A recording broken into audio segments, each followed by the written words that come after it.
Hi, Peter Marsh here, and in today's video I'm going to be talking about imagination, reality, and beliefs. So I used to have this channel. It's called Anchor Pete. I've changed the name to Aether in ATX.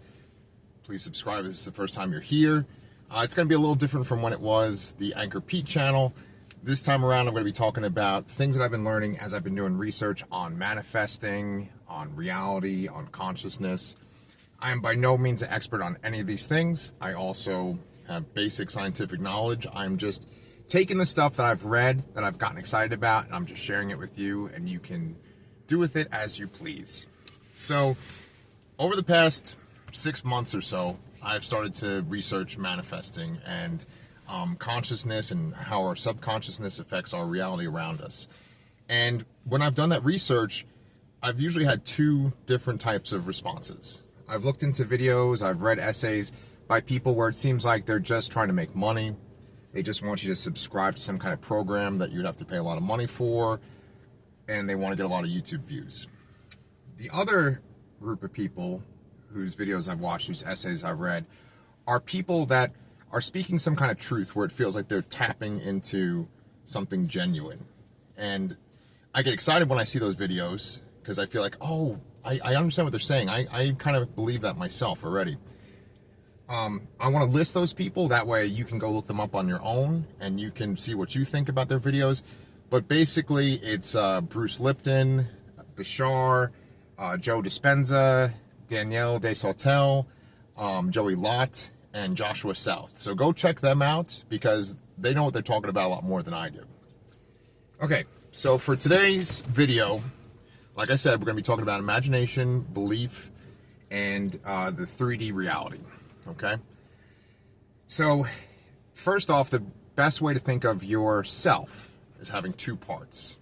There's the part that exists in the 3D world around you. It's the part that you experience, right? It's the part that you experience through your five senses. That 3D world is one part of you, and then the other part of you is your inner self, which people can call their imagination, their spirit. It's that part that's not tangible, but it's still there. You can go to it, right? Now, for a while, and when I first started my research, I started to think that these were two separate places. You can go into your imagination, you could be in the 3D world, and you're pretty much in the 3D world whenever you're awake and moving around, right?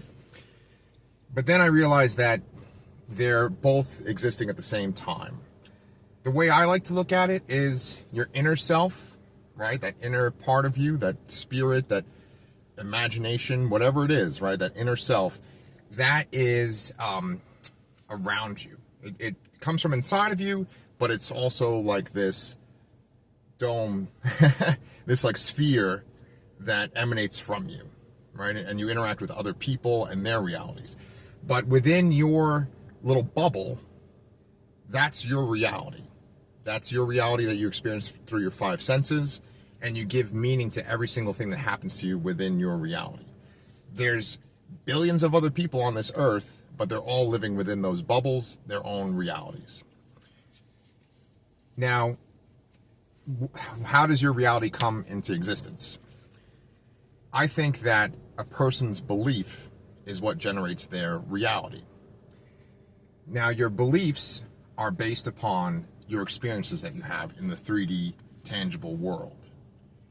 You have those beliefs. You're basically looking at the results of your actions in the 3D tangible world. So if we're looking at our senses, our five senses, they're already developing while we're in the womb, right? And they start to function right away. We're born, and we just don't have the capacity to process what's going on with those five senses. We're getting all this data streaming in, but our brains aren't developed enough to make sense of that data yet. So our brains develop. And as our brains develop, we have experiences, and those experiences create our beliefs, right? So as you're a little kid, you maybe have this fear about something being underneath your bed. You feel this great sense of love when your parents hold you. You have a lot of joy when you watch a movie or you hear a certain song. There's all these experiences that you have, and it starts to form your beliefs. Your beliefs are also passed down to you from your parents, from other loved ones, friends that you have growing up with, people that you interact with, people you go to school with. All those beliefs are passed on to you through osmosis, right? You believe in a certain religion because your family took you to this one place of worship when you were a kid. You have these beliefs about like your economic status because your parents would always say, oh, well, we don't have enough money for this, or sure, we can afford this, let's go to this place, right? Your economic status, or what you believe about your economic status, is based on what your parents believed about their economic status.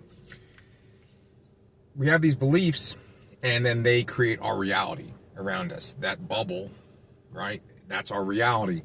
And I think of it as like putting down the track in front of the train. You're moving forward in your life, and you're creating this reality around you, and that reality is created from beliefs. Now, like, let me just give you some examples of beliefs that you might start to develop, right? When you're a little kid, like for me, for example, I was not good at baseball, right? I went to my first tryout when I was a little kid, and I think I probably missed a whole bunch of fly balls that were hit to me. I struck out when they pitched the ball to me, and I had a couple of experiences like that that started to make me believe that I was bad at baseball. You can have experiences where you interact with certain types of people, right? You interact with people from a specific ethnicity, a specific religious group, right? A specific financial, status or whatever. And based on those experiences with those people, you start to have beliefs about that specific type of person.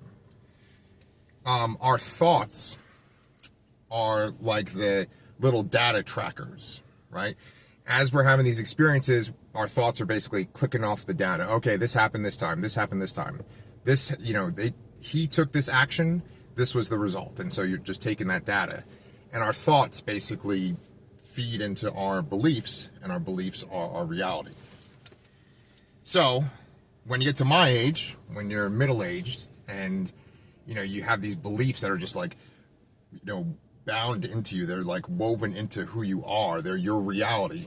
How the heck do you get out of a reality that you don't want? How do you change your life? How do you change those beliefs? So that's where the imagination comes in. Whether it's in your imagination or in the 3D tangible world, you still have to do the same thing. You have to take action.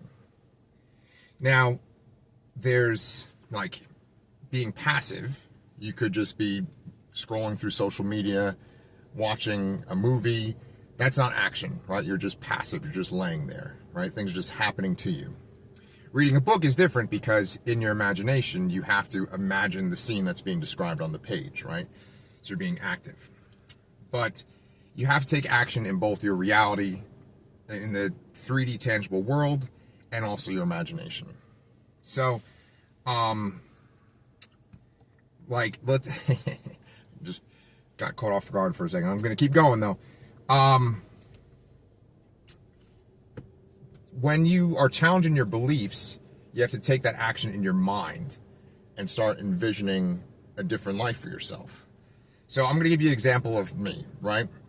For me, I have taken the action of writing, but I've never finished a novel. And the majority of stories that I've started, I have not finished, right? So that is the result. I have a whole bunch of unfinished stories, and so it just creates this belief that I don't have what it takes to be a writer, right? When you watch the videos, when you read the essays of the people that I described before, they talk about manifesting, and they talk about that you have to believe, you have to imagine yourself as the person having the thing that you currently want, right? So if we're using the writer metaphor, I imagine myself as a writer who is having his work published, and then his published work is being turned into movies and TV shows, being adapted, right? I imagine that, and that starts to change my thought process. Because your brain, whether it's something that you imagine or whether it's something that you've experienced in the physical 3D tangible world, your brain still processes it the same way. So, you know, you could say, well, who's this guy, this schlubby guy sitting in his car talking about manifesting things? He doesn't have any published books. I can tell you this, that like, since I actively started doing this a month ago, I've been writing consistently. I wrote close to 4,000 words today. I wrote close to 4,000 words yesterday. That is a dramatic change for me. You take the action in your mind, you imagine the thing in your imagination. You have to picture how your senses would react to that life, right? You imagine your ideal self. What does it smell like in the house, that perfect house that you envision, right? What's the smell of a certain room, right? You're with the person that you've always wanted to be with, and you imagine, like, you know, what does it feel like when they rub your hand? You can feel those goosebumps on your arms, right? You want to be an artist, you want to be a musician. You imagine the quiet on the stage as you're about to do a guitar solo, right? Or you imagine what your characters would look like on the big screen when they are, when they adapt your work and they make it into a movie. When you start doing this, your thoughts start to change. And when your thoughts start to change, your beliefs start to change. And then when your beliefs start to change, your reality starts to change. So this is just the beginning. I'm just going through this. Thank you so much for watching all the way to the end. I really appreciate it. If this is for you, make sure that you like and subscribe. I'm going to be making more videos like this. And I'm just really happy to be doing this. Good luck.